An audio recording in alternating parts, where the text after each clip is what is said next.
Hello everyone and welcome back. Now that we have a visual representation under our belt, let's actually start discussing some terms. Now, the reason why this is important in physics class is because there are a lot of words that we use in our everyday language that are also used in a scientific environment. But the way those words are used are sometimes quite different, or even worse, there's a slight difference, but that difference when it comes to scientific terminology is actually quite important. So, some of these you're going to be quite familiar with, although there may be some slight discrepancies to how we use it in our everyday world. We are going to start with the word position. The location of an object relative to a known point. In mathematics terms, you probably already are quite familiar with this in terms of a grid. So this point that we typically call the origin, dead center, is position 0, 0. So 1, 2, 3, 1, 2, 3, 4. That means the position of this point over here would be position 3, 4. And the spacing of this grid would usually be stated, whether it's inches or meters or centimeters or whatnot. To start out, we're going to deal with one dimension. Then in later videos, we're going to start dealing with 2 dimensions. Our second word for the day is going to be path length, the length of the actual path traveled. I'm going to put up 4 definitions and then show you examples of these. But if you were to walk around your block, if you were to be asked, how far did you walk? This is what you usually first think about. You walk around your block, I walked half a mile, or I walked 200 meters. So if someone asks you how far you've gone, this is usually what you're thinking about. Displacement. In physics, this is the one you're going to be using most often. Displacement, a straight line path from start to finish. So if you walk around your block and then stop off at your neighbor's house, how far you actually walked is your path length. However, your displacement would be a straight line path from start to finish, and this includes direction. So it would be a straight line from your front door to your neighbor's front door, including what direction that is, north, south, east, west, or whatnot. Our fourth and last definition for the day is distance, the magnitude portion of the displacement. So if your neighbor's door was 40 feet to the east, if someone asked the distance, that would just be the 40 feet. The difference here is that displacement, considering it includes direction, is a vector, where distance that doesn't include direction is a scalar. It's not a vector.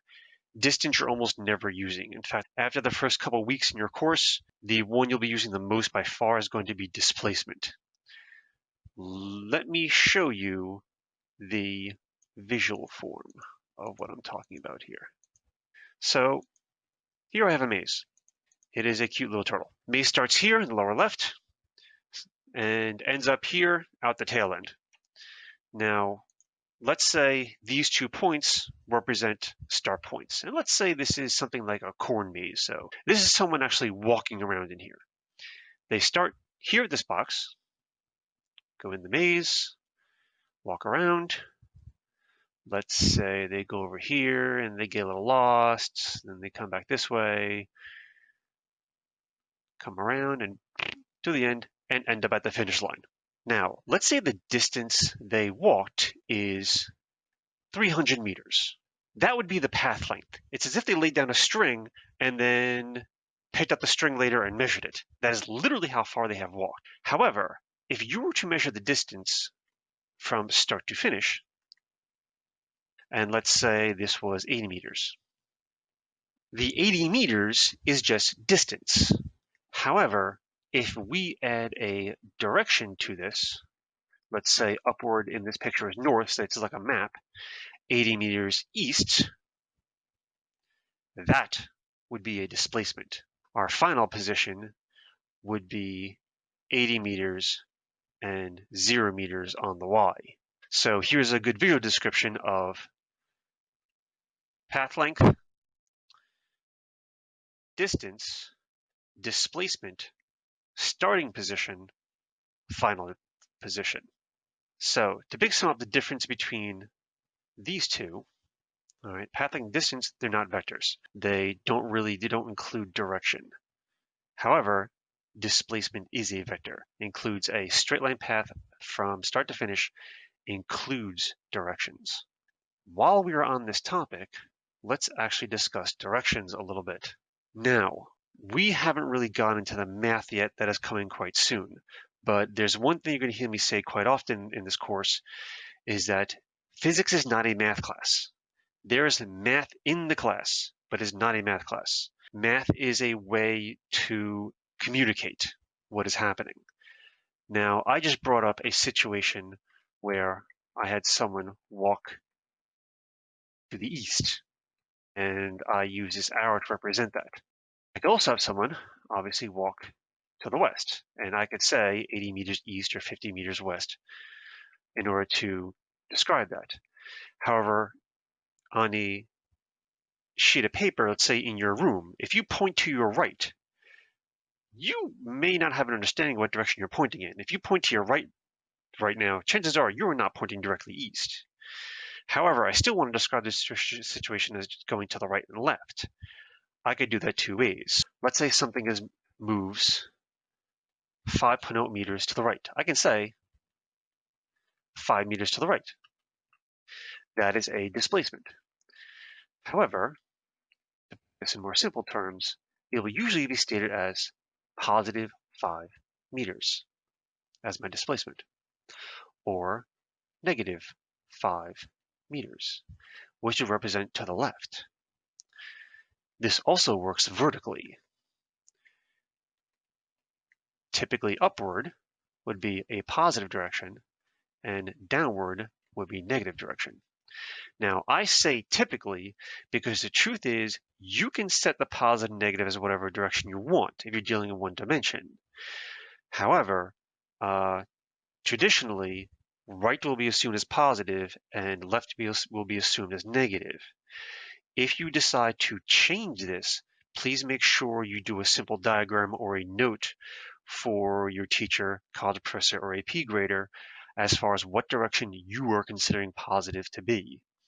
So if I say Charlie can walk left or right, if I say he starts at the positive 15 meter mark, where here is 0, and has a displacement of negative 10 meters, where does he end up? Well, if he's at the positive 15 meter mark, he walks negative 10 meters. That means he ends up at the negative 5 meter mark. That is his new position. I use delta D here, which I will be doing quite commonly in my course. Just to note, many classrooms and on the AP exam, they like to use delta X. I will be using delta X specifically for the X-axis, because when we start dealing with this in 2 dimensions, we will have a delta X and delta Y, which means the vertical axis. However, on the AP exam equation sheet, they will typically use X. So let's get a visual representation of what we were just talking about, and we'll use our little man here. He's starting out at the positive 10 meter mark over here. He's going to start moving to the left. As he does so, he will slow down. He will come to a stop at the negative 6 meter mark, which will be his final position, which means his displacement would be negative 16 meters if this was the end of the problem. But what if I let him go and make the end of the problem back where he started? Well, that means his path length would be a total of 32 meters, 16 to the left and 16 to the right. However, his displacement from start to finish would be 0 meters because he ended up exactly where he started. So, in conclusion, the slight differences between some of the definitions are pretty important when you're trying to convey what you know. For example, on the left here, I have a dot diagram for a ball being thrown into the air. So the ball leaves your hand at a pretty high velocity. Let's say it raises into the air 30 meters. If you were to end the problem at the very top and the ball comes to a stop, then your displacement would be positive 30 meters. However, if you were to end the problem when the ball comes back and gets caught by your hand, assuming your hand is not moved, your displacement would be 0 because the ball's returned back to where it has started. Thank you for joining me, and hopefully this video has been helpful to you. This is Mr. M signing off.